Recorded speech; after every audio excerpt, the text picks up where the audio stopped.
দু চোখে ঘুম যেন একেবারেই জড়িয়ে রয়েছে, চোখ যেন মেলতেই পারছে না।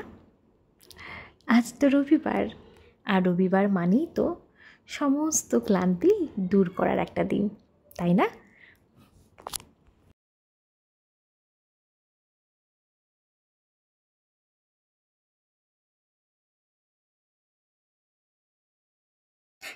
নমস্কার, আমি বর্ণালী।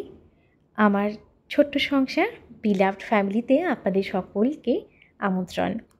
বড়দের প্রণাম আর ছোটদের স্নেহ জানিয়ে আমার আজকের দিনটি শুরু করলাম।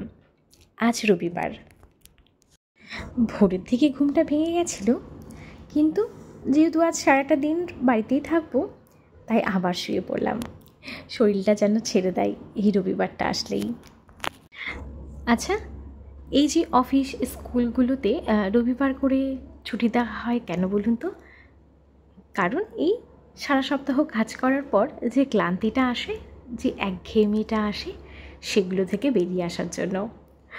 যারা নিয়মিত অফিস স্কুল কলেজে যাচ্ছে তারা সেই সাথে অবশ্যই ছাত্রছাত্রীদের মানে সবারই একটা রিল্যাক্সেশনের জন্য এই রবিবারটা কিন্তু আমাদের জীবনে ভীষণ ইম্পর্ট্যান্ট।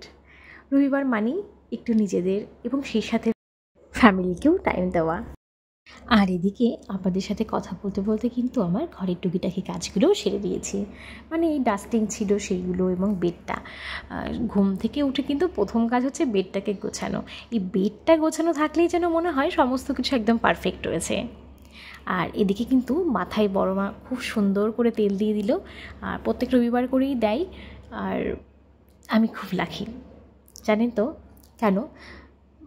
মানে বিয়ের পর থেকেই না এই বড় মা যিনি আছেন, বয়স হয়ে গেছে 100+, কিন্তু এখনও আমার মাথায় তেল দেওয়া থেকে শুরু করে সমস্ত কিছু, যদি কোনো সময় কিছু লাগাই, কোনো হেনা বা কোনো কিছু, সমস্তটাই উনি আমার করে দেয়। আমার বেশ আরামও লাগে। আর বড় মা নিজেই বলে যে তেল নিয়ে আয়, আমি মাথায় তেল দিয়ে দিই। মানে আমি তেল না দিলে যেন ওনার সমস্যা, মানে উনি ভীষণ রেগে যান যে তেল দিস না মাথায়, হ্যাঁ যত্ন নিস না, আগে কত চুল ছিল, এখন তো চুল নেই মাথায়, সমস্ত চুল উঠে যাচ্ছে, মানে এই আর কি। তো খুব ভালো লাগে। আর তারপর রান্নাঘরে এলাম। মানে বিদ্যাজ্যোতি তো সকালে ঘুম থেকে উঠেই দেখতে পারলেন আমি ওকে কিন্তু খাইয়ে দিয়ে ব্রেকফাস্ট করি। ওর আজকে যেহেতু সানডে ড্রয়িং ক্লাস আছে, ড্রয়িং ক্লাসে পাঠিয়ে দিয়েছি। তারপর এই যে শাশুড়ি বৌমা দুজন মিলে একটু রান্নাবান্না করে ফেললাম। মানে দুজন মিলে কাজ করলে না খুব তাড়াতাড়ি কাজটা গোছানো হয়ে যায়। যেমন 10টার মধ্যে আমাদের সমস্ত রান্নাবান্না কমপ্লিট হয়ে গেছে। তারপর যেই 10টা ঘড়িতে বেজেছে, আমি চলে গেলাম বেলকুনিতে। ভাবছি এবার বিদ্যা আসছে না কেন, কারণ 10টার পর মোটামুটি ছুটি হয়ে যায়। তারপর ফোন করে শুনি ও দাদার বাড়িতে চলে গেছে।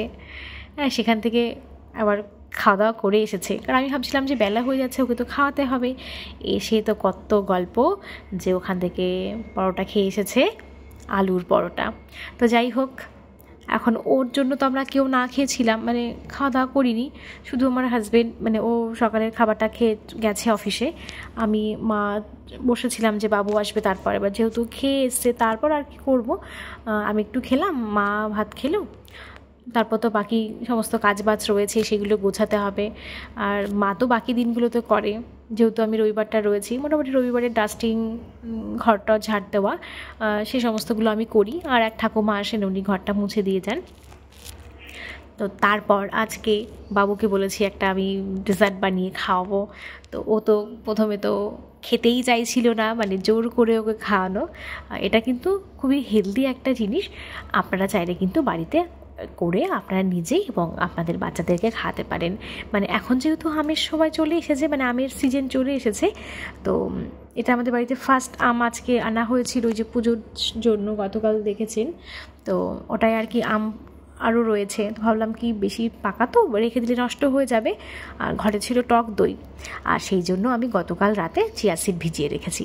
চিয়া সিড দিয়ে আর আমগুলো আর টক দই দিয়ে, এটা গরমকালে এই 12টা নাগাদ তো বাচ্চাদের ফল বা নিজেদেরও কিছু খাওয়ার প্রয়োজন পড়ে, তো সেই জন্য এটা বানিয়ে খাবেন, দেখবেন এটা কিন্তু খুব ভালো, আর বাচ্চাদের জন্য কিন্তু খুবই ভালো।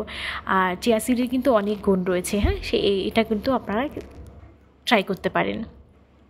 তো এখন প্রায় বাজে ঘড়িতে 1টা, তো আমি আর বিদ্যাজ্যোতি এটা একটু খেয়ে নিলাম। এদিকে আমরা একটু খেতে খেতে একটু গল্প করলাম। তারপর একটা প্যাক বানিয়েছিলাম আজকে, নিজেকেও একটু মাখাবো আর বিদ্যাকেও একটু মাখাবো বলে, একটু রূপচর্চা আর কি। তারপর তাড়াহুড়ো করে ওটা মেখে স্নান টান করে আবার তারপর ওকে ঘুম টুম পাড়িয়ে দিয়েছিলাম, মানে ভাত খাইয়ে। আর তারপর আমি আমার হাজব্যান্ড দিলে আমি পরে খেয়েছি। আর তারপর 4:30 পৌনে 5টা নাগাদ খেলা আছে আজকে, তো একটু রেডি হয়ে গেলাম, আবার ওকে নিয়ে খেলতে যাব। মানে খেলতে তো ওকে যেতেই হবে, মানে খেলাতে বেশ ইন্টারেস্ট রয়েছে এখন। তো যাই হোক, বাড়ি থেকে এখন বেরোচ্ছি, টোটো নেব। বাড়ির সামনেই আমাদের মেন রোড, মানে এদিকটাতে আমাদের হরিতলা, আর ডান সাইডে গেলে আমাদের রেলগেটটা ক্রস করে আমাদের মেন মার্কেটের দিকে যেতে হয়। তো বাড়ি থেকে 5 মিনিট লাগে টোটোতে করে আসলে। কলেজের সামনে নামলাম, এই যে আমাদের কলেজ মাঠে ওদের খেলা হবে। তো এসে এই যে সবাই মিলে খেলা শুরু করে দিয়েছে এখন।